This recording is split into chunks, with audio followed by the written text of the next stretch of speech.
Sammy circuit with my kids yesterday. I did Sammy circuit, like my back's been hurting me. Hey, Jeannie.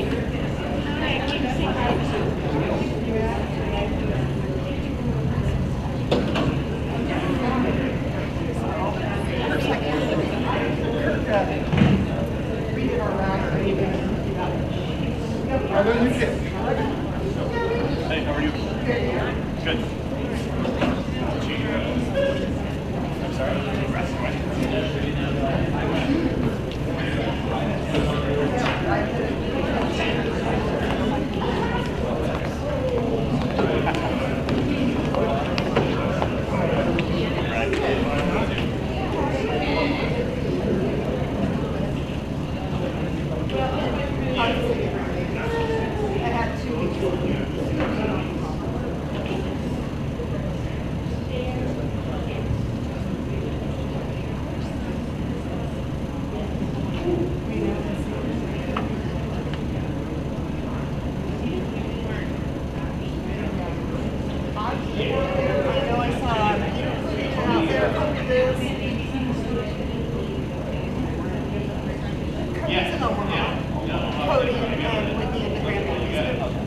Just got back. Literally, we drove out there, and then we took 3 days to get home instead of a day and a half to get sick. Other bonus family time was grandma's California. So we just got 9 years here. And when they were out here, I know when they were out here this summer, one of the reasons that made me decide to run is when we said, I sound 5 years. When you knew it was, we consider what it is very possible and operation. And I went, Cody will be, or Felix will be a sophomore in high school, and Aspen will be ready to start. I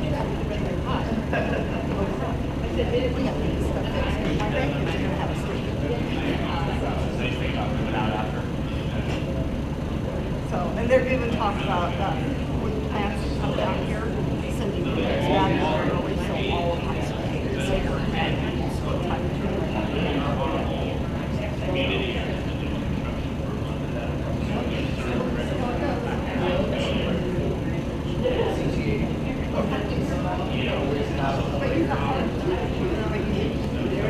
I mean, everybody was alive.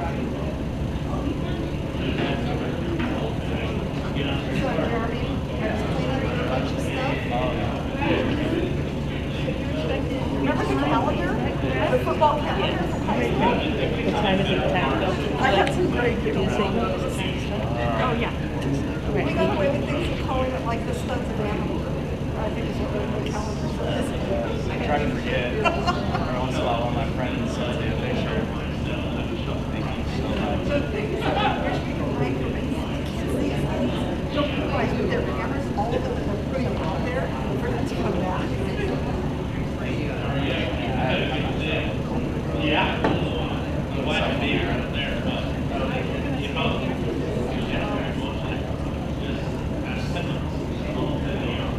yeah, so pretty cool. Yeah.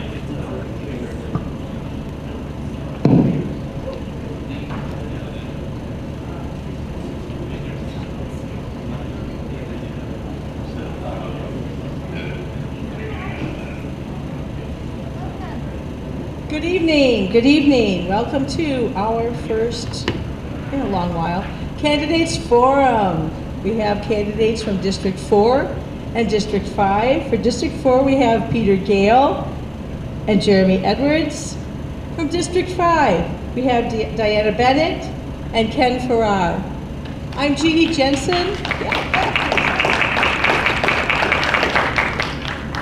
I'm Jeannie Jensen, the Amador County Teachers Association President.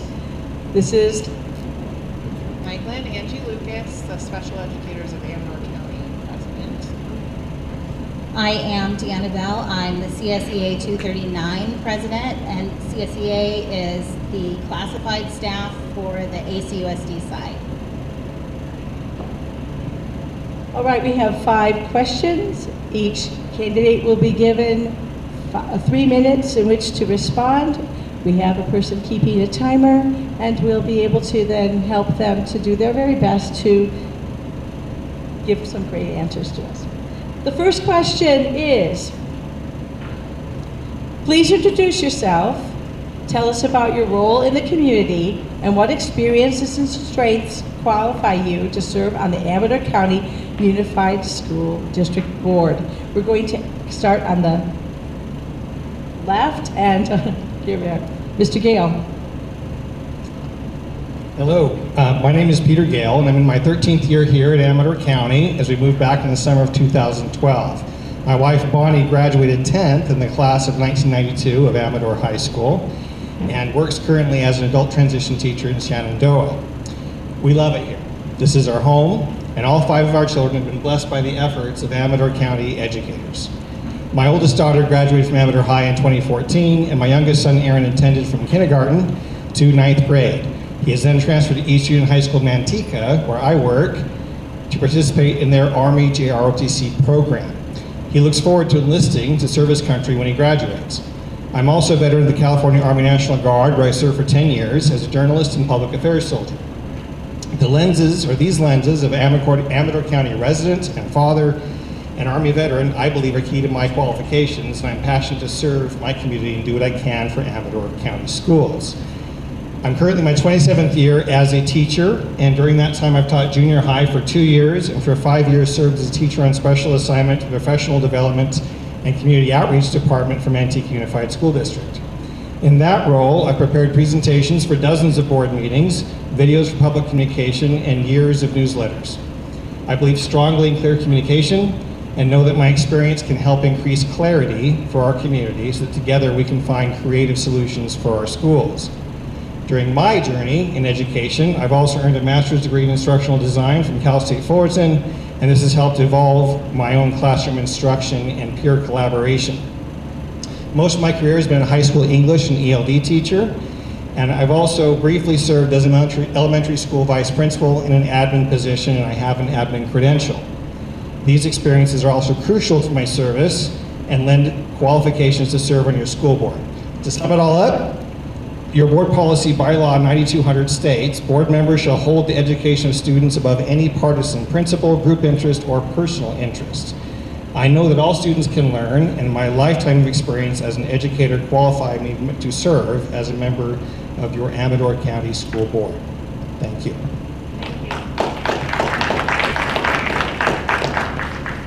Good evening, I'm Jeremy Edwards. I'm a local resident here. I went to school actually right here. My kids went to school right here. My wife is a teacher across the street. And I've owned businesses in town for years, and I've also coached in this community longer than I'd like to admit, since I see one of my players has a baby. I've coached a father and son combination, so. But one of the things that I really feel is important as we move forward is to understand some of the needs of this community from a business side and from a coaching and a teacher side. I ran a business in this community for 25 years, and some of the skills that you learn in business, the ability to budget, to understand what has to happen going forward as far as revenue and expenses, and all of these questions that we're going to be presented here tonight all start and end with, do we have the revenue to be able to support our staff and the people here? And And I think those skills that you develop in business give you like a library or a catalog of experiences that you can take and you can draw on. So owning a property or owning a business or selling a business or homes, all those experiences give you ways and means to find financial things that you can figure out the best path that we can go forward and to make revenue, expenses, the most important thing, to find support for our staff, the people that are here, okay? The other side of that, coaching and working retail, you learn to be an active listener. In order to find out what people need, what you can provide, you have to listen to their needs. I feel like in the past few years, we've forgotten to listen to the community. We've forgotten to listen to the people who've been here for generations and generations and seen things and done things. And we have to use their experience to lead us forward, because there's some really important decisions that we have to make going forward. There's a lot of things that we're gonna have to do as a group that are gonna influence education here for probably the next 10 to 15 years. So all these things that I've done in the community, I think will help me serve as a board member.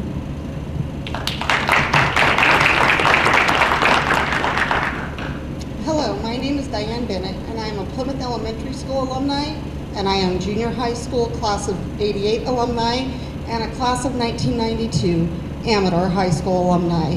I am a Buffalo and bleed blue. I was actually one of the first classes that went to the combined Plymouth Ione Junior High.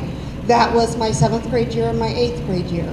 It was the next year that my sister's group was Plymouth, Sutter Creek, and Ione. So I remember going to board meetings as young as being a 5th or 6th grader when they were talking about these things and listening to some of the parents and what they would say.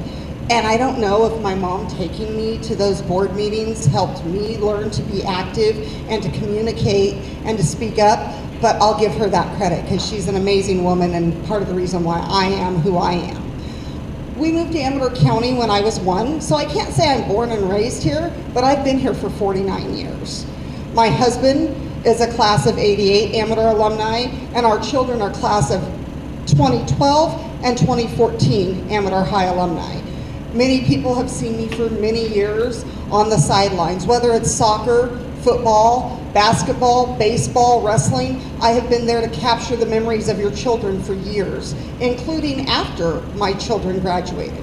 My husband and I loaded up a aluminum buffalo that we had to travel all the way to SoCal for our NorCal team that won the state NorCal championship and were 2nd place. And yes, I did create a window at the fair to show off those kids and to show off our Amador girls soccer.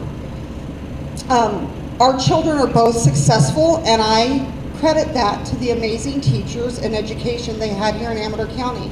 Both are U.S. Air Force service members, and our daughter, in addition, is 4th year med student at UC Davis School of Medicine. And it's because of the ROP healthcare program that we used to have at Amador High School that let her know that she didn't want to be a nurse, she wanted to be in charge of her patients' care.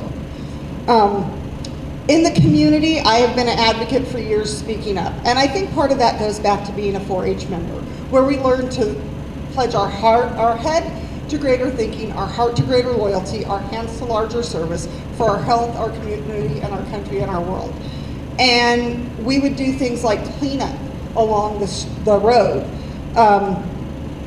We learned to raise our animals and see what the FFA and 4-H programs were about. I've been an active member in our community through evacuation teams of Amador, helping to evacuate animals during the Butte fire. We've also gone out and evacuated people that needed evacuation during snowstorms. Every summer, people can find me at the Amador County Fair, running the Home Arts Department. That's all right. I'm here tonight.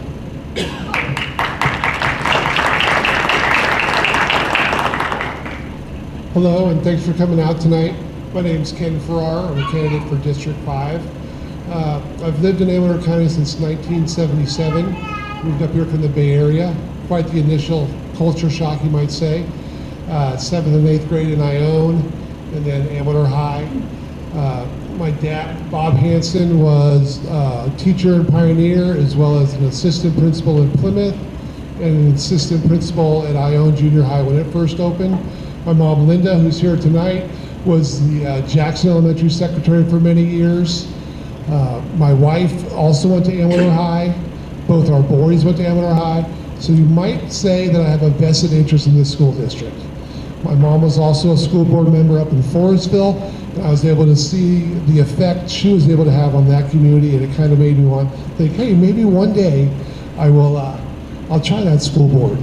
I owned construction companies for the last 30 years, which has given me a unique understanding of budgets and employees, and how to retain those employees and how to treat those employees. You know, every day it'd be a different story for, oh, why I can't come to work or this or that. And then, you know, just start communicating with them, working side by side with them. You know, they start to believe they're part of the team and they're important. And I think we can do that with our teachers and our support staff and our administration cabinet. I mean, we all need to start working together along with the community. But both myself and my boys were involved with FFA in high school, raised livestock, Amador County Fair. You know, I don't think there's anything that can replace that time, you know. Not a lot of summer vacations, but, you know, it was a very good learning experience. Both my wife now is a teacher, she's at Independence High. My sister is a teacher in Cameron Park for the last 35 years in the special ed department, which is just a great opportunity for the teachers to get back to these kids.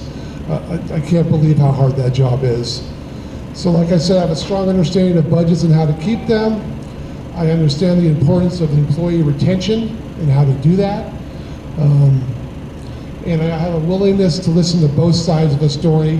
You know, we have a few large issues we're dealing with right now, and I'm very interested in hearing both sides of the stories so I can make an educated decision. I also hope to bring some cohesiveness to the school board moving forward. So, Ken Farrar.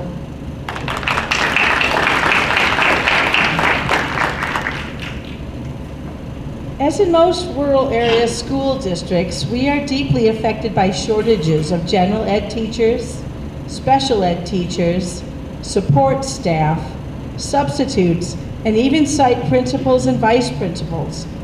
In a recent district-wide staff survey, teachers at every site mentioned staff shortage, large class sizes, inability to secure substitute coverage, and lack of basic supports as major issues affecting their students, citing poor compensation and benefits as the most likely cause for trouble attracting and retaining highly qualified staff.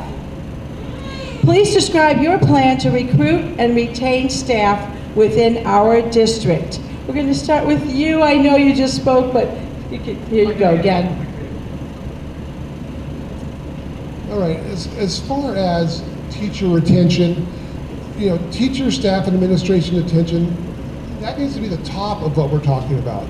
We need to be concerned about the constant turnover we have, principal at this school, or our superintendent, 3 in the last 5 years.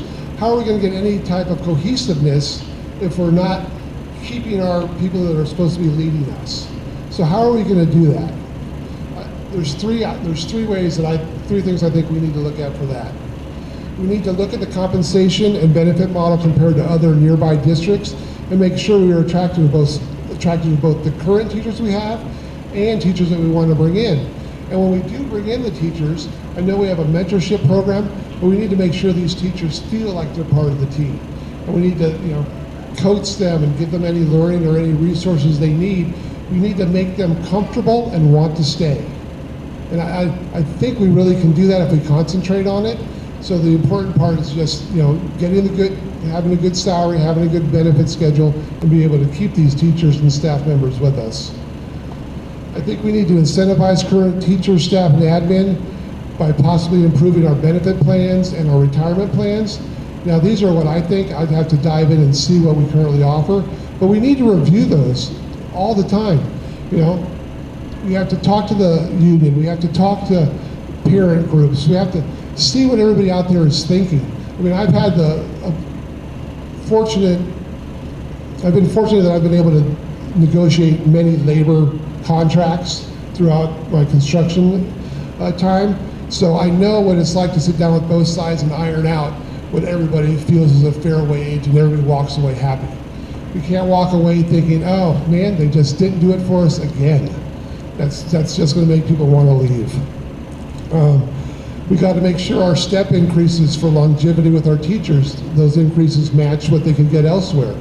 We have to make sure our step increases, I believe now they end at 25 years, so any teacher with longevity in our district, after 25 years, that's what they're getting paid. You know, but cost of living is going up. How do we get them to want to keep teaching? This teacher has all this knowledge, but there's no reward for after 25 years. I think we need to improve our working condition. Hiring of new teachers to reduce class size, improving the classroom environment, and allowing for more teacher-student interaction. Now that sounds funny to say that we need to hire more teachers when we hear that we have a budget that's in $1 million deficit. So that's what we have to figure out. How do we get more teachers in, want the teachers to stay, but also balance our budget? So it's going to take some work. And the last thing, you know, we have outstanding teachers, staff, and admin. We just need more of them. You know, through attractive pay, we can get them.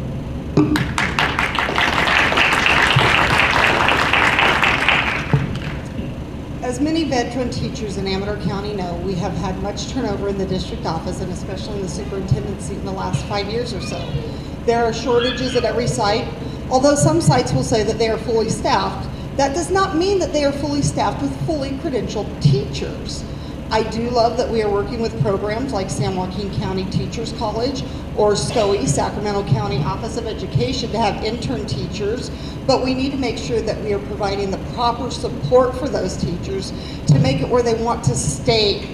We need to change the environment in our county to where we do look at the locals or people with community ties that plan on staying here and not just use Amador County as a starting point to then quickly leave.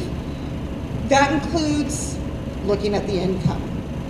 Even for subs, when we're paying around $200 a day and somebody can go down to Sacramento County or Sac City Unified and pay $399 a day, yeah, it's a drive, but when you start calculating, we have to be competitive. I know we can't get that competitive, but just make it a little bit more worthwhile to go in and wrangle a classroom of 30 to 35 students 6 times in one day. You have to be able to have a level head and be able to get those kids on task and not just hope that the teacher left you a lesson plan that said show a movie. That doesn't work. We need to be comparable on what we pay our subs, what we pay our bus drivers, what we pay our certificated staff, and what we pay our credentialed staff. That doesn't just include pay, but it includes things like paying a little bit more to keep their insurance benefits. The insurance benefits might be great, but when you're paying $800 and $900 a month out of pocket just to have one additional family member on, that really hurts. We need to look at the trainings to keep people going every year, to give them that incentive that, wow, it's been a tough year, but we can do this and we can do this together. And we need to be a team, not this school versus that school, but Amador County teachers as one, including Amador County Office of Ed with that. We need to additionally have those steps that Kim talked about, but offer teachers that want to come back to this county year for year and increase it, because like he said, if you're at 25 years but you've been teaching 32 years and you have all of your education units, you can't go over any further, you can't go under, and you're looking for that COLA, and when the state gives an 8.2% COLA to the district and none of that is passed on to the teachers, that's something that's disturbing. So we need to have classrooms. Thank you.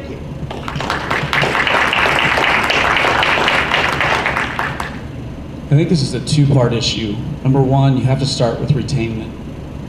And the best way to retain people, obviously compensation is one way, and I understand that. But the second way is by changing the culture and making people feel like they're included in what we're trying to do. I'll give you a for instance. Let's just say in a certain school district or a certain school spot, we cannot add aid. What we need is a communication from the top all the way through to our staff saying, listen, we are working to get to this position. We're not there yet. We're all on the same page. I know what you're doing to try to make this better. This is what we're trying to do to make this better. And maybe in 2 years, when we do have compensation, this is the program that we'll put in place. So if you can change the culture by communicating. I've had businesses over the years and I've always had them in separate places. And it was amazing when I would bring them together and create communication lines between them, the camaraderie that they would gather. But when they were separate, they never seemed to get that camaraderie. It was more of a us versus them mentality. And I kind of feel like sometimes our school district, the district office, with our teachers especially, there is an us against them that happens. And we need to break those down by creating smaller groups where we can communicate school board, Office of Education, teachers, classification staff, so that we understand each other and what we're all doing, what we're trying to do. When you do that, you can actually pay people a little bit less because there is a better quality of living here if they know they're part of a good culture and they feel that they're wanted and that they want to be supported. The second part is recruitment. I feel like we got to do something different. This is a different day and age. There are other ways. There are programs that we can try to access. I know I talked to Jared in a meeting, and we are actually training bus drivers through our adult education program because they can't find them. Great idea. If we didn't had started that program, we wouldn't even have the bus drivers that we have now. Maybe there's a way to start a program like that, Office of Education, to create aids for our program. We just need to do something different. Wise man once told me, if you always do what you've always done, you'll always get what you always got. So I feel like we have to do something different to recruit people, and then once we get them, then we have to retain them. Thank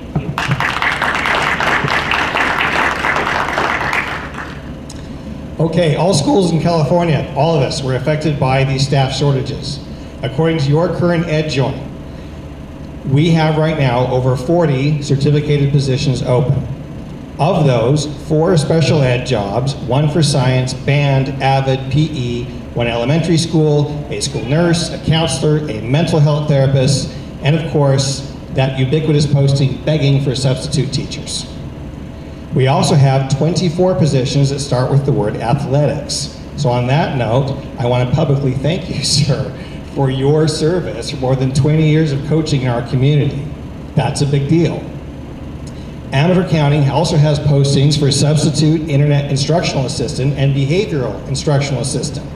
According to the CSEA salary schedule, the employees make between $21 and $24 an hour. As my frustrated wife has commented, people can make more than that at McDonald's. Last night, the board did approve the 4.5% salary increase for classified employees, but that's not enough. Our board president suggests the district do more to increase salaries to classified employees to help with that attracting and retaining them. The problem also continues with leadership. I do applaud Mr. Cagle for taking the role of Amador High School principal, but according to last night's board meeting, he is meeting the credentialing requirements as an intern. That will not be easy, but it is a creative solution to our staff shortage. We need more of that creativity. We need marketing to encourage community members to consider a career or even be a substitute for our school district. If we better promote the many roles that we have in the district, we will attract more talent. Why not make instructional aid jobs available to some of our promising high school seniors?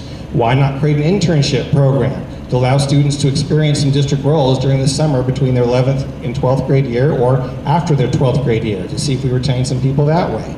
We need to also cast our recruiting net wider. Why not attend more TCSJ events or stand on less state? We need to attract people to the Amador County way of life. That quality of culture definitely does matter. But we also need to more loudly proclaim that we give year-for-year experience on the salary schedule. That's huge to attract teachers. When it comes to classified jobs, Monster.com postings show for both behavioral aides in Calaveras and El Dorado Hills, but not Amador County.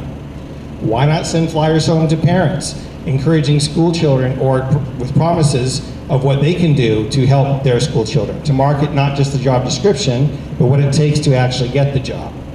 I would happily volunteer my time to help with the marketing efforts. As far as retaining talent, we have to build our community, and that's done through listening to what the needs are and working together to find creative solutions. Although board members can't directly address class or staff complaints, we can listen and make suggestions.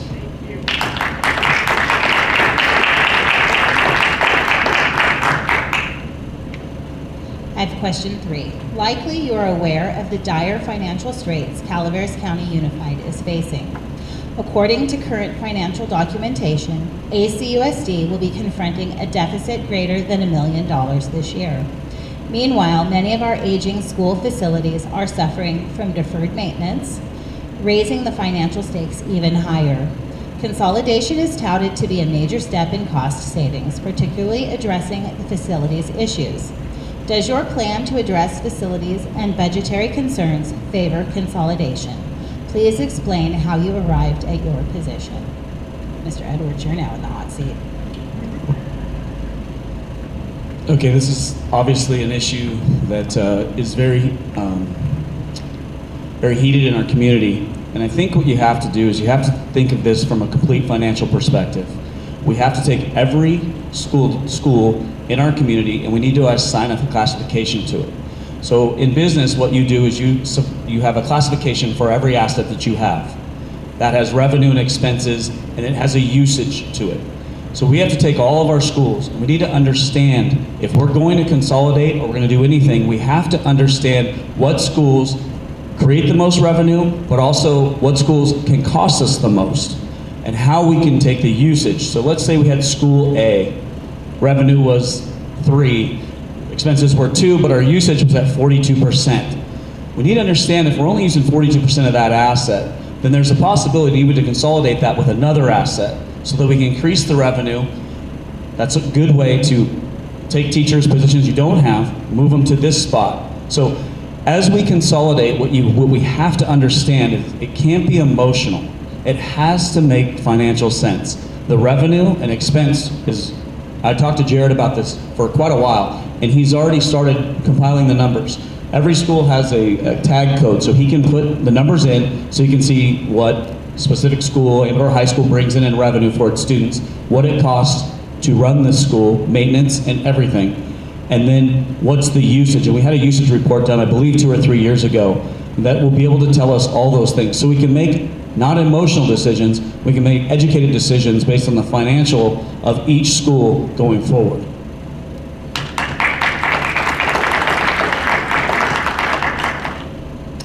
Okay. Personally, I think this topic needs more than 3 minutes, but yes, feel free to go ahead and cut me off. Calaveras does have a $4.5 to $6 million projected budget deficit. And according to the Calaveras Enterprise, back in March, they fired 10 classified, 19 certificated, 3 management people. To try to figure out our needs, I did take the time to read every one of our SARC reports, or School Accountability Report Cards. This information is 1 year old, because that's how up to date they are, but according to these documents, high school and junior high classes in their core subjects average between only 19 and 23 students. There's also a total of 38 classes that have 33 or more students. At our elementary schools, class size average over a little over 23 students per class, although at some school sites, an individual grade will average as high as 29 or 31. As of last year, there's no elementary school classes that have more than 33 students per class. According to contract, teachers may have up to 35. In my own district, we have a ceiling of 34, and I'm currently having an average class size of 31 students. So I know that although it's not fun, we might need to increase our class sizes to deal with the budgetary issue. When it comes to the site conditions, yes, we all know they're pretty bad. There are pages and pages and pages of things that need to be fixed. One very popular note is we all have problems with floor tiles and ceiling tiles and stuff like that. The district claims that Ione Elementary alone needs over $30 million to fix it in critical right now needs, and that it's going to cost $79 million if we don't consolidate. They claim it seems to happen like it needs to happen right now, got to do it now. But for some reason, we still manage to send kids to that school. So how urgent are each of these fixes? Something to figure out. On the other side, they claim that in order to consolidate, we have to spend over $60 million. That includes $35 million for a 2-story building at Argonaut and a new gym. And they somehow think we're going to pull this off by August of 2026. I don't think that's a realistic timeline. The district has made some inexpensive and ineffective decisions, like hiring a consolidation principal for where he was needed. And I know that regardless of what we do, I do need to be a board member before I really understand the picture more fully. Yes, we voted back in January of 2023 saying we're going to do it. So in a way, we've already legally made the decision, but that doesn't mean we can't change our mind. When I've been talking door to door for people, talking to people, many of them have raised the issue that some of them are for it, some of them are against it. A lot of them feel that it's all about the athletics. They don't want to let go of the rivalry. They want their kid to play. Again, I would defer to Mr. Edwards, who knows far more about that than I ever will. So I don't know what the answer is to that athletic issue. But in talking about learning, I do think that the district is being honest when they say that if we do consolidate, we will have a more efficient use of our facilities, and there's an opportunity for greater CTE, greater electives, and it might even make us dramatically financially more efficient because employees are 80% of the budget.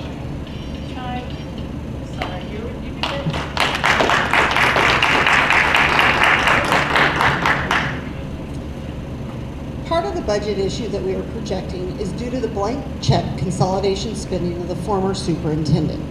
I am hoping that will now stop. The cart was put very much before the horse.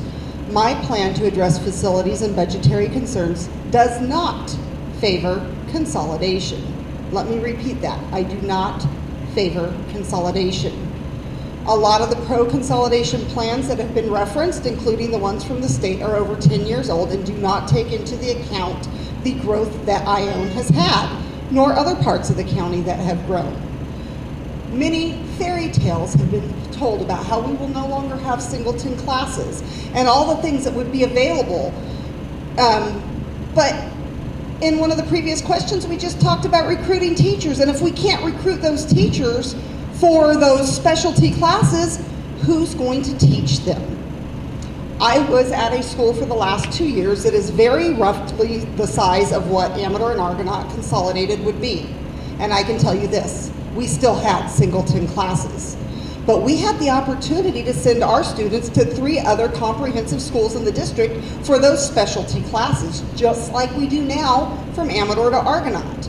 If they wanted the fire tech, it might be at a different school. We had the welding class and the auto class. Somebody else had the ag. Another class or another school had the cosmetology. And also, we know that bullying is a huge problem in the district. All of a sudden, okay, you can't escape your bullies no matter what your teachers and the staff are doing to help you. You can still change to a different school right now instead of going online or over to Independence. And instead of being segregated out even further. My plan to help with the facilities is something that a local resident brought forth, and the board would only give him 3 minutes. Cody Gold talked about at a previous board meeting the idea of a 0.5% or more sales tax initiative that is brought forth by the citizens. It has been done before, but there's a lot of quirks to it. He's been working behind the scenes trying to make this a possibility. What would that entail?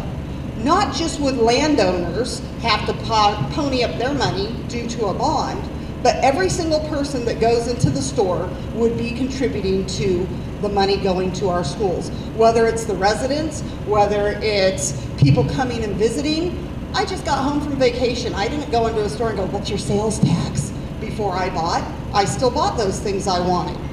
If we were to pass a tax initiative like Cody has brought forth, we could make sure that there's oversight by the public, something that many of us feel like there hasn't been recently.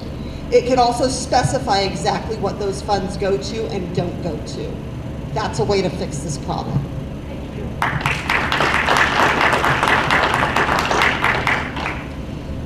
Consolidation seems to be the $100 million question in this district. They did approve it in January of 23. However, it was greatly scaled back when the bond wasn't passed. Speaking with Jared, I believe there's a $15 million loan that we have to help might build one building at Argonaut High if consolidation is passed.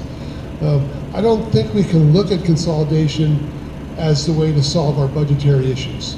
The only reason we should be looking at consolidation is if it makes our kids have a better education, more opportunities,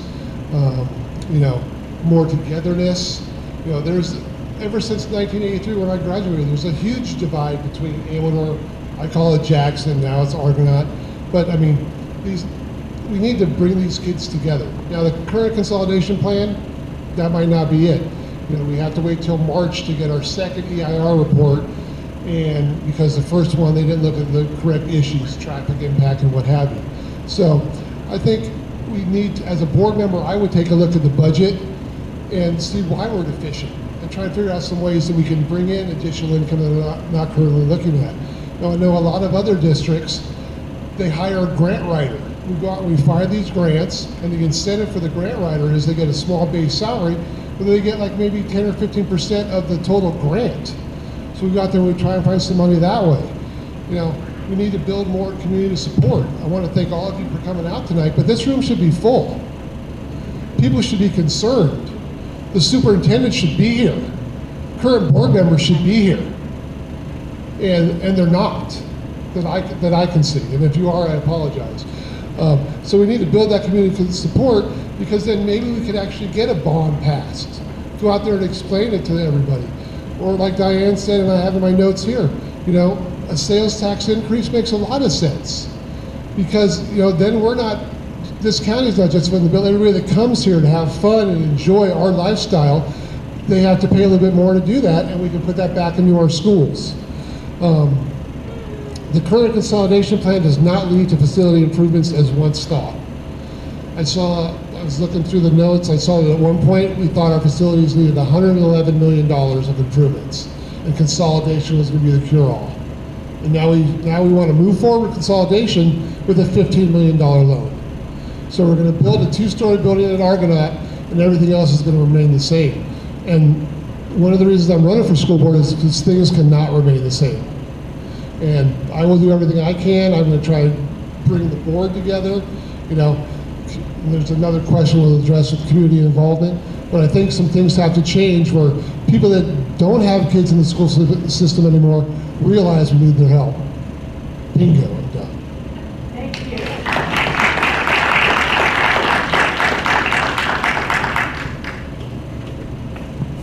All right. In the wake of distance learning, staff, is it on? Is it on? Close. Ooh. I don't like that. Okay. In the wake of distance learning, staff at all sites report having been met with new challenges in meeting the emotional and behavioral readjustment needs of students, including extreme cases of student behavioral outbursts. What would your plan be to help support students, teachers, support staff, and administrators in meeting these specific needs? Come first. This is definitely a question that happens everywhere. Being a school teacher, I've seen it too. We sit there and go, how do we get these cell phones away from these kids? And we put policies in, and we fight to take the phones, and then hope that admin will back us up and not just come over to the room when we call for them and tell the student, put it away, and as soon as they walk away, they take them again. Because how many teachers want to be responsible for $31,000 plus phones in a shoe case, which I've done that. I just hope that everybody grabs their shoe case, the right phone at the end. But at the beginning of the year, I think we should, instead of some districts do a no backpack day, some do other things and some bonding and stuff, I really think we should have school-wide rallies that talk about proper classroom etiquette. Remind kids. If they haven't been reminded or they haven't heard it before, how do we expect them to behave? We need to go over what we expect from you and how we expect you to treat others. At a recent ethnic studies conference I was at, one of the things I took away was, if you know better, do better. I now have that up in my classroom. Students need to learn to put the phones away during class time. They have legislation coming down from the state to help us on this, which is great, but it's not soon enough. But we also need to have the support staff. Students are struggling. If we don't have someone that they bond with on campus, which the recent Healthy Kids survey was absolutely dismal when it talked about, do you have someone you can talk to on campus? We have to change that. I don't remember the exact numbers. I think it was something around 43%. How the heck do we want kids to come to school and learn if they don't even feel like they have a trusted adult that they can talk to on campus? that goes back to hiring locally, hiring people that they see that are out there coaching or with them in club meetings after school or that they run into at the grocery store. We need to make sure we have the counselors available. And we also need to not send our teachers to 2 days worth of learning tree or something else, but give them the time to set up their classrooms, give them the time to make their copies, and give them the time to learn from the other people in their collaborative team. We need to support our teachers, we need to support our staff. And we need to get the kids to school on the bus and not be, oh, another kid missed the bus today because there was no bus. We have to make that a priority. If we can get the kids there, if we can get them in the classroom, we have the potential to teach them. Thank you.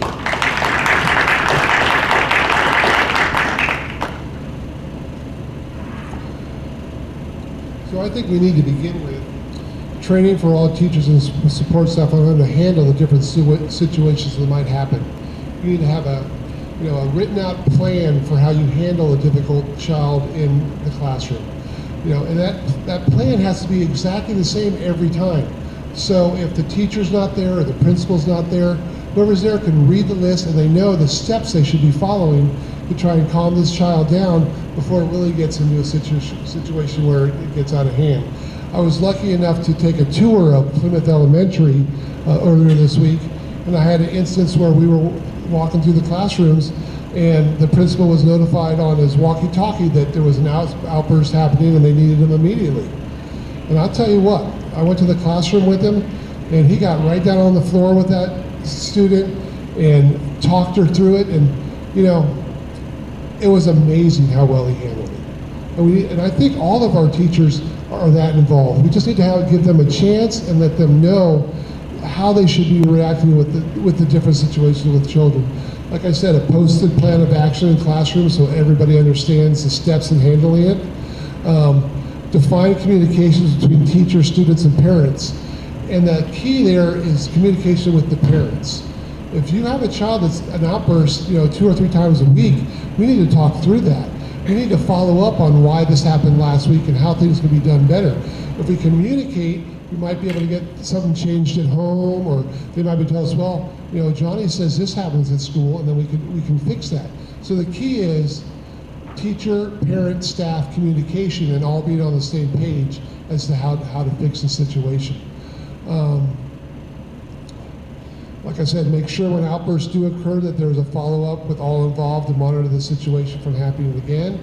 If it happens 2 or 3 times, we need to have a different plan of attack. So the plan might have to be revised for this child.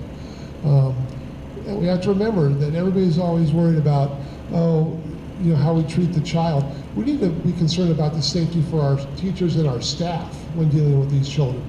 I mean, there are some violent kids out there. Some stories I've heard, I don't think I could be a teacher and take that from the kid. Throwing of rocks, biting. I mean, we need to make sure that this situation finds a solution. Reinforce positive feedback and establish constant routines for the student so they know what's expected. This is how we expect you to act. This is how you need to act. This is what we're expecting of you, so he or she knows the standard. And then I'm not sure how many behavioral specialists we have in the district right now, but we might need to get some more because, when things get out of hand, we need an expert to tell us how we can fix it. Thank you. Thank you.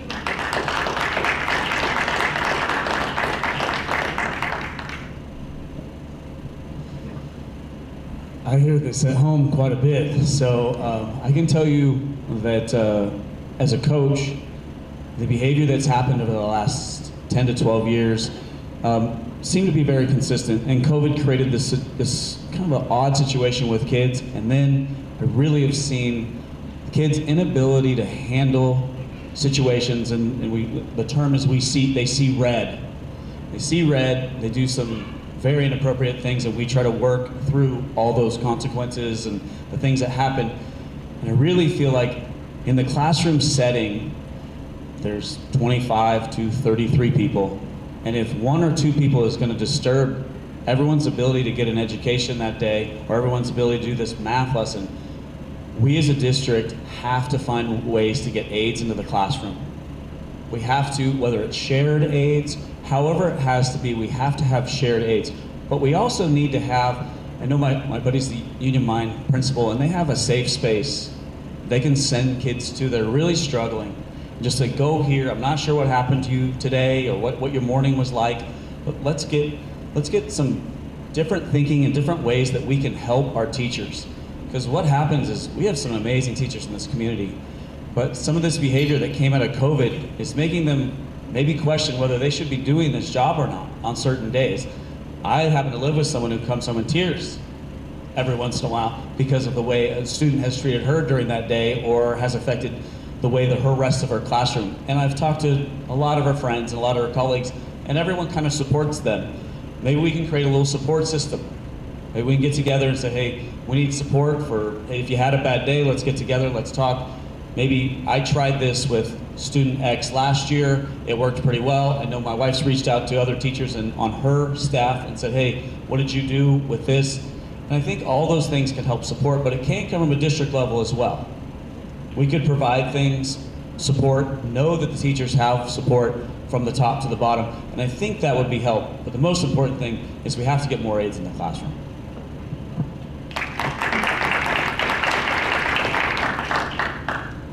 Thank you. Everybody has some pretty awesome ideas, and definitely this is a tough one. How do we deal with, shall we say, degrading behavior? Certainly living through COVID instruction, and even that, what I thought was somewhat was worse was the hybrid learning, where half the kids were in the class and half were at home online, and you're trying to do this weird dance between the two of them, was definitely not an effective time. And something we've been doing at my own school site is trying to really focus on our school culture, has been talked about before. Culture is a huge deal. And it might seem like just another catchy educational acronym, but PBIS, or Positive Behavior Interventions and Supports, is absolutely crucial that you make a part of that culture. So we've seen some measurable success. At our school site, last year, for example, in the months of August and September, we had 14 fights. And we have a campus of 1,600 students. As we've really intensely concentrated on improving our culture and having every teacher buy into this is what we do and who we are, that has dropped this year to only having 4 fights in August and 0 in September. We're going the right way. A part of this is to systematically celebrate the students who are exemplifying the culture that we want, the good things, to say we see you, we notice you. We give them a little wristband. My son was proudly wearing some today. I was like, hey, you go, good job. You know, he's got some of those positive support wristbands. And to try to research this, I did some reading recently on Edutopia, and even the name, you know, Edutopia, it's a utopia, how everything's gonna be great, right? It's not an easy thing, but the top 2 things they list are greet students at the door and establish and maintain and restore relationships. It's all about relationships with these kids. And so it might be a little thing, but I tried to up my teaching game this year because I saw another teacher doing it. He doesn't just greet him at the door, I've been doing that for years, but he fist bumps. Such a dumb little thing, a fist bump. And yet it has been a huge success for my classroom at those relationships. And if I fail to do that, they remind me. They say, Gail, fail. And I have to hurry and run around the room and bump everybody's fists and tell them good morning, tell them I care about them, look them in the eye, and that they matter to me. And in those relationship systems, when you have kids with greater difficulties, there's a check-in, check-out situation. I have one student who really struggles with behavior. She's gone from an F to a C. These things can happen. So it's about culture, it's about staff development, especially for newer teachers, but even old guys like me need a reminder on what's working. And so a lot of great suggestions here today on what can work to improve the culture of our schools.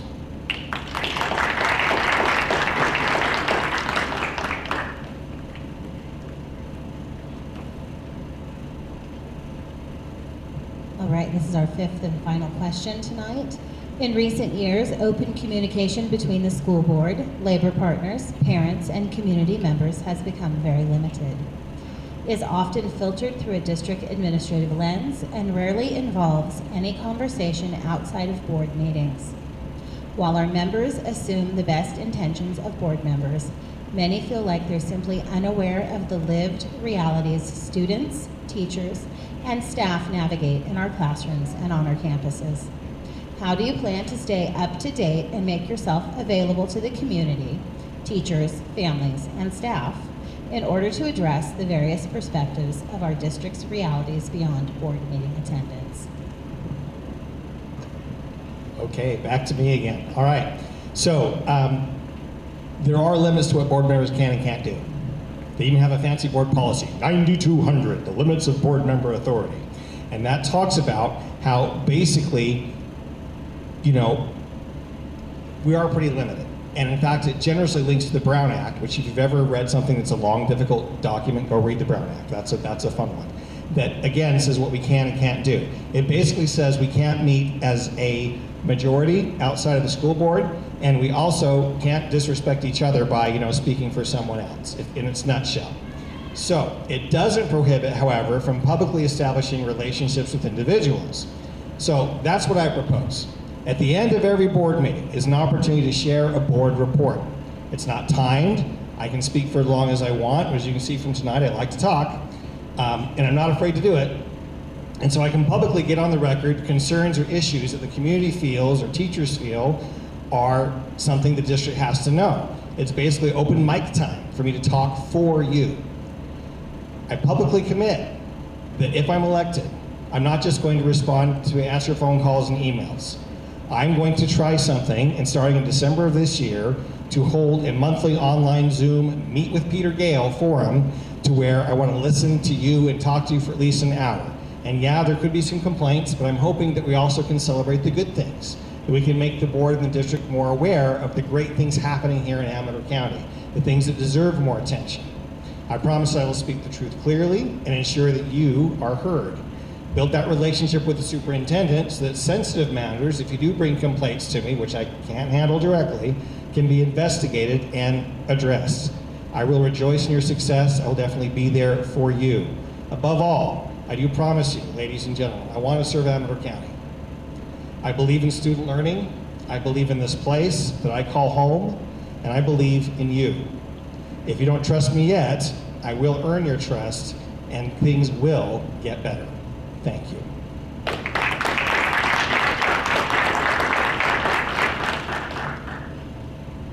I was talking to someone earlier, and I think I've had the pleasure of working with 12 different superintendents over the years, and establishing, I always felt there was an adversarial relationship between them and myself in the football program, and also when I was doing other coaching. I never felt like I was part of the team or part of what they were trying to envision for this community.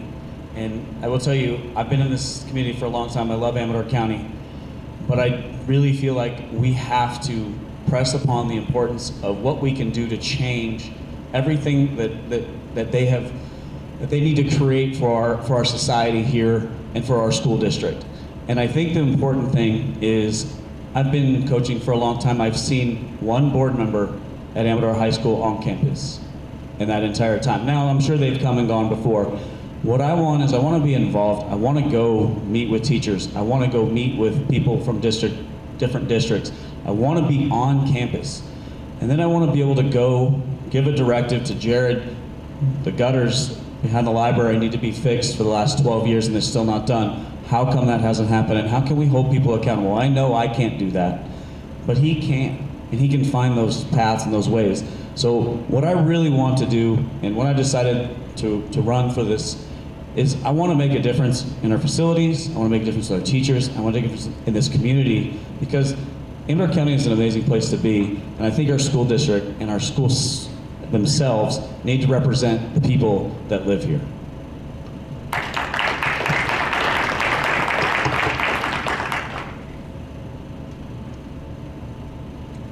Like I'm in a unique position to understand what the lived realities of students, teachers, and staff navigating classrooms and campuses is, because I am a high school social science teacher. If I were not level-headed, I would not be able to keep control of 130 to 150 students that I see day to day come in through my classroom. I wouldn't be able to get them on point to do their work. I wouldn't be able to redirect them when they are unfocused. I was also taught to speak up when I see injustices. As social science teachers, that's part of our curriculum. We all know that well-behaved women rarely made history or make history. I obtained my single subject social science teaching credential in 2014, and I have a master's in American history that was confirmed through Gettysburg College. My first 2 years, I was fortunate enough to spend my time back here in Amador County at Shenandoah Valley Charter School in the classroom that I started kindergarten in. I came full circle. Amador County Office of Education helped me get through the induction program. I feel like I owe something back to my community. However, not teaching in this district has allowed me to keep my voice. A voice that sometimes is like, oh God, Diane's speaking up at a board meeting again. What is she gonna say this time? Yes, I know. That's because I am passionate and a fierce advocate for not only our teachers and not only our staff, but also for our students. I can tell you that while on vacation this last week, I also got text messages going, oh my God, Pioneer Elementary School is imploding because they just took our principal and now all the office staff quit. What are we gonna do? I've gotten messages coming forth, oh, buses are out again today. If we can't get the kids to school, we can't get our ADA. Or parents are getting late to work or having to leave work. We have to look at all that. If chosen to be the District 5 Amador County School Board trustee, I hope the same teachers and parents and community members that come to me with their concerns that feel like they can't personally address them to the board still feel like they can come to me. I have an email that I am making public for everybody to use. I have my cell number, and people know how to find me. And I love Peter's idea of making time after the board meetings or before them. Because how many times have I listened to community members and people speak up at board meetings and they don't even rarely get a nod, and what they spoke up about that was very important to them is never addressed. We have to change that culture so that we can win back our community. So if we want to pass something like a tax initiative so we can fix our schools, we can. Because until we build trust back into our community, how do we make things happen? I was part of a group that was put together to help fix a softball field. I will always be here.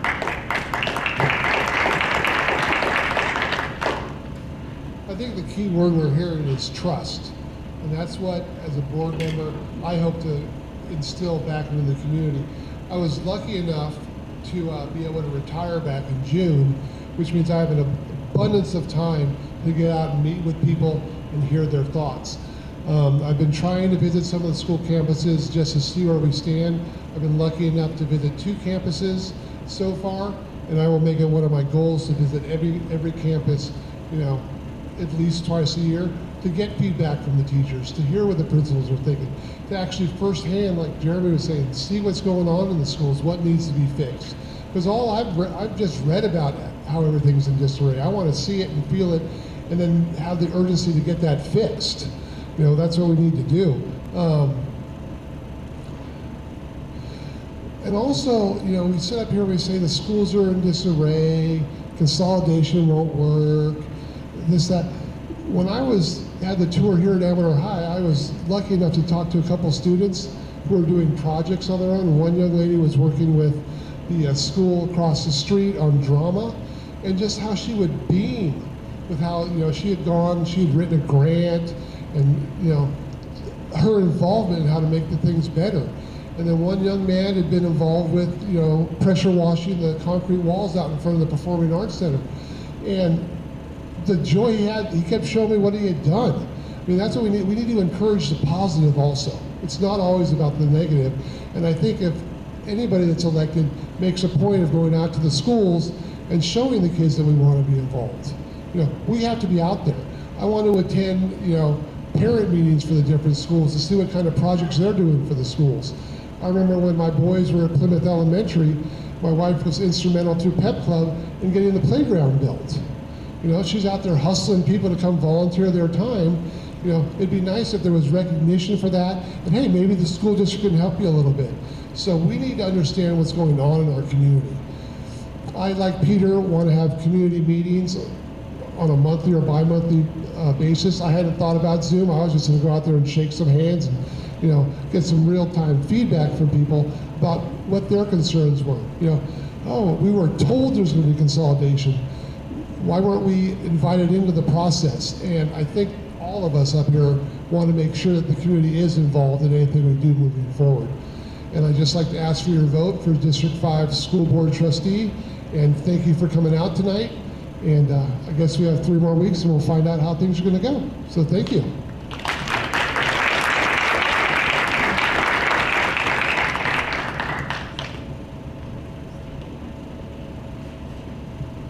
Again, I'm Jeannie Jensen, Amador County Teachers Association President. Deanna Bell, CSEA 239 President. Franklin Angie Lucas, Special Educators of Amador County President. Thank you all for coming forward, coming out tonight, and for being available on Zoom. And these are your District 4, and these are your District 5 candidates. Thank you so very much.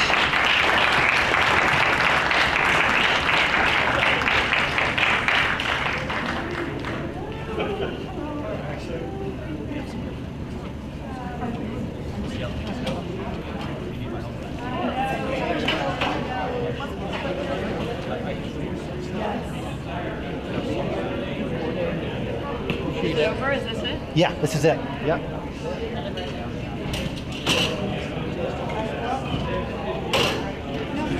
Not too bad. All right.